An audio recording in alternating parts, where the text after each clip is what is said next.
Hello, good morning students. My self Shamsher PhD maths. बेटा 12th class में हमारा chapter 7 चल रहा है। चैप्टर 7 में ऑब्जेक्टिव क्वेश्चंस की एक्सरसाइज के केवल 3 या 4 क्वेश्चन बचे हैं, वो एक बार कर देते हैं। इसके बाद होट्स की एक्सरसाइज स्टार्ट करेंगे। इसमें बेटा क्वेश्चन नंबर 50 क्या बोलता है?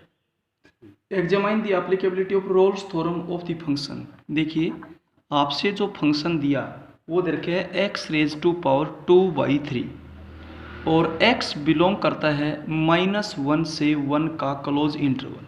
क्लियर है? अब रोल्स थ्योरम के अंदर 3 स्टेप होते हैं। सबसे पहले f(x) = x⁻²/3। आपसे ये कहा था जब पावर बटे में 3 हो तो अंदर से नेगेटिव से पॉजिटिव कोई प्रॉब्लम नहीं है, तो आप क्या लिखेंगे? Which exist. आप इसको पोलिनोमियल नहीं कह सकते, पोलिनोमियल में पावर होल नंबर होनी चाहिए। Which exist and have a unique value for each x belongs to close interval -1 to 1, that is function is continuous for each x belongs to close interval -1 to 1। Second step में आप इस function का derivative करेंगे। Derivative हो जाएगा 2/3 x की power -1/3, यानी कि 2/3 x⁻1/3 is not define eight x=0। ये 0 पर डिफाइन नहीं करता क्योंकि डिनोमिनेटर 0 हो जाता है, और 0 अपने ओपन इंटरवल में आता है -1 से 1 के ओपन इंटरवल में। सिंस डिनोमिनेटर =0, क्योंकि डिनोमिनेटर 0 हो जाता है, इस वजह से this implies that function is not derivable at x=0 belongs to open interval -1 to 1। तो हर एलिमेंट की कंडीशन फेल होगी। This implies that function is not derivable for each x belongs to open interval -1 to 1। Clear हो गया? और इसका मतलब Rolle's theorem is not applicable। Rolle's theorem is not applicable। Clear है? इसके बाद चलते हैं क्वेश्चन नंबर 51 में। क्वेश्चन नंबर 51 में क्या बोलता है? एक आपको जो फंक्शन दे रखे हैं वो दे रखे हैं x² + 2 और x बिलोंग करता है -2 से 2 के क्लोज इंटरवल में। क्लियर है? और अपने रोल्स थ्योरम को यहाँ पर अप्लाई करना है। क्लियर है? क्वेश्चन नंबर 51 में, और c की वैल्यू बतानी है। सबसे पहले तो function x² + 2 is a polynomial function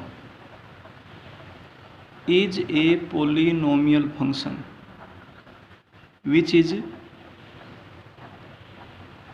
continuous for each x belongs to close interval -2 to 2। इसके बाद सेकंड स्टेप में फंक्शन का डेरिवेटिव करेंगे। फंक्शन का डेरिवेटिव हो जाएगा 2x विच एग्जिस्ट्स फॉर, दो बातें होती हैं, डिनोमिनेटर में 0 ना और रूट में नेगेटिव ना, डिनोमिनेटर ना root, which exist for each x belongs to open interval -2 से 2।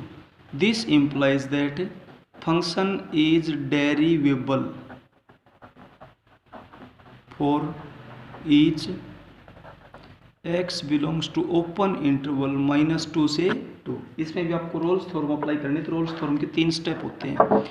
तीसरा स्टेप क्या है? फंक्शन की वैल्यू -2 पर फाइंड आउट करेंगे तो 6 आएगी, और फंक्शन के लिए जब 2 पर फाइंड आउट करेंगे तो भी क्या आएगी? 6।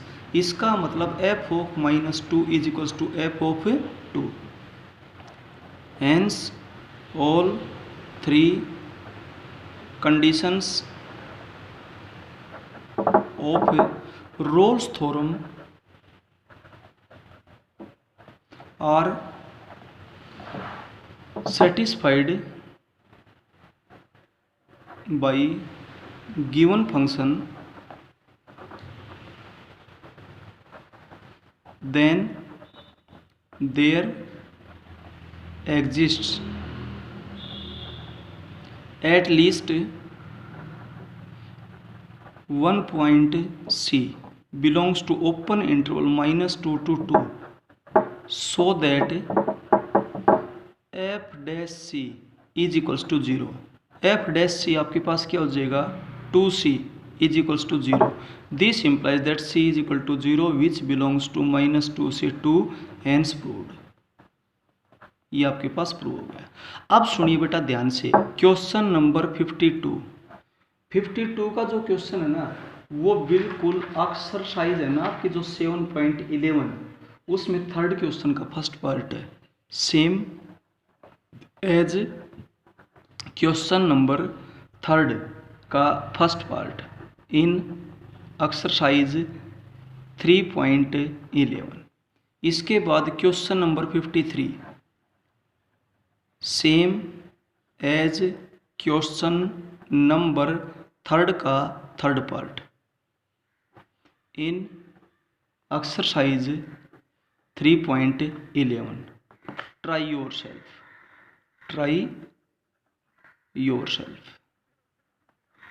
क्लियर बेटा? तो ये आपके पास वेरी शॉर्ट वाली एक्सरसाइज कंप्लीट होती है। इसके बाद हम आपके पास हॉर्स की एक्सरसाइज स्टार्ट करते हैं।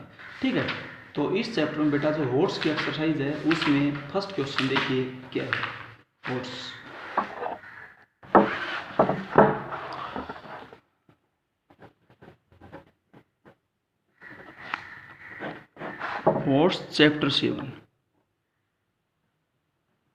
चैप्टर नंबर 7 और हॉर्स की एक्सरसाइज है। क्लियर है? इसमें क्वेश्चन नंबर फर्स्ट में आपसे एक फंक्शन दे रखे हैं। क्या फंक्शन दिया? ध्यान से देखिएगा। फंक्शन दे रखे है cos of sine x square. Differentiate करिए पहले तो। Differentiating both sides with respect to x. F x का हो जाएगा f dash x. Cos theta का हो जाएगा minus sine theta into derivative theta cos x square into x square का क्या हो जाएगा 2x। डिफरेंशिएशन का रूल है, पहले मेन फंक्शन फिर उसके अंदर फंक्शन फिर उसके अंदर फंक्शन, यूँ चलते जाएंगे। अब इसकी वैल्यू √π/2 पर बतानी है at x is equals to √π/2। Clear है? तो F dash √π/2 is equals to minus sine π/2 हो जाएगा इंटू कोस π/2 इंटू 2√π/2। ये कंप्लीट 0 हो जाएगा क्योंकि कोस 90 की वैल्यू क्या होती है 0 होती है। कोस 90 डिग्री की वैल्यू क्या होती है 0, इस वजह से कंप्लीट 0 हो जाएगा और यही बेटा आपका आंसर है। इसके बाद चलते हैं क्वेश्चन नंबर सेकंड में। क्वेश्चन नंबर सेकंड में आपसे जो फंक्शन दिया let y is equals to sine inverse a sine x plus b cos x divided by root of a square plus b square. ऐसा है। आप इसको जब यूं लिखेंगे sine inverse a upon root of a square plus b square into sine x plus b upon root of a square plus b square into cos x. Clear है? Is equals to sine inverse, मैंने इसको मान लिया cos alpha और ये sine x as it is, तो ये आपके पास साइन एल्फा हो जाएगा और ये cos X as it is. कारण क्या है? क्योंकि a upon root of a square plus b square का whole square plus b upon root of a square plus B square का होल स्क्वेयर करें तो वो 1 आता है। This implies that cos square alpha plus sine square alpha is equals to क्या होता है 1, इसलिए हमने ऐसा कर दिया। अब sine inverse as it is, और ये आपके पास हो जाएगा sine x plus alpha. Sine A plus B का फॉर्मूला बन गया, sine A cos B plus cos A sine B. ठीक है, अब साइन इनवर्स से साइन कैंसिल हो गया, एक्स प्लस एल्फा। क्लियर है। अब आप इसमें डिफरेंशिएट करेंगे, differentiating both sides with respect to x. तो y का तो हो जाएगा dy upon d x, x का क्या हो जाएगा 1 और एल्फा का क्या हो जाएगा 0। तो आपके पास रिजल्ट क्या आ जाएगा 1 आ जाएगा। ये था आपके पास बेटा क्वेश्चन नंबर 2। इसके बाद आते हैं क्वेश्चन नंबर 3 में। ध्यान से देखिएगा, बहुत बढ़िया क्वेश्चन है। थर्ड क्वेश्चन है y is equals to tangent inverse 4x divided by 1 plus 5x square plus tangent inverse 2 plus 3x divided by 3 minus 2x, 3 minus 2x। Tangent inverse 4x upon 1 plus 5x square plus tangent inverse 2 plus 3x upon 3 minus 2x। बेटा यहाँ पर tangent inverse का formula बना रहा हूँ, मैं इसको लिखता हूँ tangent inverse 5x minus x, लिख सकता हूँ 1 प्लस, और इसको 5x इंटू एक्स लिख रहा हूँ। क्लियर है। प्लस टेंजेंट इनवर्स, ऊपर भी नीचे भी 3 से डिवाइड कर दो तो आपके पास हो जाएगा 2 upon 3 plus x divided by 1 minus 2 upon 3 into x. Clear है। अब आप इसको जब अलग अलग करेंगे तो टेन इनवर्स के फॉर्मूले बेटा आपको याद होंगे, तो ये आपके पास हो जाएगा tangent inverse 5x minus tangent inverse x। बीच में बेटा आपको प्लस दे रखी है, और इसको भी जब आप अलग अलग करेंगे तो आपके पास हो जाएगा tangent inverse 2/3 plus tangent inverse x। Clear है। अब इस टर्म से ये टर्म क्या हो जाएगी कैंसिल। क्लियर है। अब डिफरेंशिएट कर देंगे, differentiating both sides with respect to x, y का हो जाएगा dy upon d x. Tangent inverse के हिसाब से करेंगे तो 1 अपॉन 1 प्लस इसका स्क्वायर 5x का whole square into derivative of 5x, और प्लस इसका डेरिवेटिव करेंगे तो आपके पास 0 हो जाएगा क्योंकि कांस्टेंट है। क्लियर है। इसके बाद बेटा जब आप आगे चलेंगे तो ये 5x का डेरिवेटिव हो जाएगा 5, और ये हो जाएगा 1 प्लस 25x स्क्वायर। यही आपके पास आंसर हो जाएगा, यही आपने प्रूव करना था। इसके बाद चलते हैं 4th क्वेश्चन में। ध्यान से देखिएगा, 4th क्वेश्चन में क्या दे रखे है बेटा, y is equals to tangent inverse 5ax divided by a square minus 6x square. सबसे पहले यहाँ पर 1 होना चाहिए। टेंजेंट इनवर्स का जो भी फॉर्मूला होता है यहाँ पर 1 होता है। a स्क्वायर से डिवाइड कर दें न्यूमरेटर को और डिनोमिनेटर को। a स्क्वायर से डिवाइड करेंगे तो 5x upon a divided by 1 minus 6x square upon a square. a square से डिवाइड कर दिया न्यूमरेटर को भी और डिनोमिनेटर को भी। अब प्रोडक्ट 6 और नीचे माइनस है तो ऊपर प्लस आएगी, तो सम 5 होना चाहिए। तो tangent inverse 3x upon a plus 2x upon a divided by 1 minus 3x upon a into 2x upon a। Clear है। अब आप यहाँ पर फॉर्मूला बन गया tangent inverse 3x upon a plus tangent inverse 2x upon a। अब differentiate कर देंगे, differentiating both sides with respect to x। तो सबसे पहले यहाँ पर 1 बनाए, 1 बनाने के बाद नीचे माइनस है तो ऊपर प्लस आनी चाहिए। तो सम 5 और मल्टीप्लाई 6 तो 3 और 2 होता है। ठीक है। अब बेटा y का हो जाएगा dy upon d x. Tangent inverse के हिसाब से करेंगे तो 1/1 प्लस 3/ax का whole square into 3/a plus इसका करेंगे तो 1/1 प्लस 2x/a का whole square into 2/a। Angle का भी तो डेरिवेटिव होता है। यहाँ से ए स्क्वायर घूमकर ऊपर चला जाएगा और आपके पास हुआ A square plus 9x square into 3/a plus A square घूमकर ऊपर चला जाएगा, ये हो जाएगा A square plus 4x square into 2/a। एक ए से एक यहाँ कैंसिल होगी, एक ए से एक यहाँ कैंसिल होगी, तो आपके पास रिजल्ट आ गया 3a divided by A square plus 9x square plus 2a divided by A square plus 4x square. यही बेटा आपका आंसर है। क्लियर है? अच्छा, इसके बाद चलते हैं नेक्स्ट क्वेश्चन में, फिफ्थ।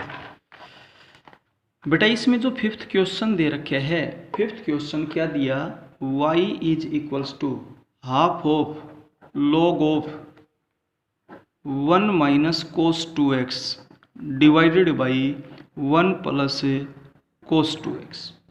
ये दे रखे है और डेरिवेटिव ये प्रूव करना 2 कोसेकेंड 2x। देखिए पहले ट्रिग्नोमेट्री के फॉर्मूले लगाइए। Log of 1 minus cos theta होता है 2 sine square theta by 2, 1 plus cos theta होता है 2 कोस स्क्वायर थीटा बाई 2, 2 से 2 कैंसिल हो जाएगा। हाफ ऑफ लॉग ऑफ ये आपके पास हो जाएगा टेंजेंट x का स्क्वायर। अब लॉग वाली प्रॉपर्टी से पावर आगे जाएगी 1/2, 2 लॉग ऑफ टेंजेंट x, 2 से 2 कैंसिल हो जाएगा। कौन सी प्रॉपर्टी लगा दी, a लॉग ऑफ b किसके इक्वल होता है, log of b raise to power a, तो पावर आगे आ जाएगी। दूसरा 1 माइनस कोस थीटा होता है 2 साइन स्क्वायर थीटा बाई 2 और 1 प्लस कोस थीटा ये होता है 2 कोस स्क्वायर थीटा बाई 2। ये दो ट्रिग्नोमेट्री के फॉर्मूले लगाए गए हैं, ये लॉग का फॉर्मूला है। ठीक है, इसके बाद तो आपके पास ये हो गया लॉग ऑफ टेंजेंट x। अब डेरिवेटिव करेंगे, differentiating both sides with respect to x। y का हो जाएगा dy upon d x. Log के हिसाब से 1 बाई टेंजेंट x और अब टेंजेंट x का हो जाएगा सेकेंड स्क्वायर x। 1 बाई टेंजेंट x को आप लिख सकते हैं cot x into second square x। Cot x का मतलब क्या हुआ, cos x upon sine x। Second square x का मतलब हुआ 1 अपॉन कोस स्क्वायर x। एक कोस से कोस कैंसिल हो गया। आप यहाँ 2 से मल्टीप्लाई कर दें, 2 से डिवाइड कर दें फॉर्मूला बनाने के लिए ट्रिग्नोमेट्री का।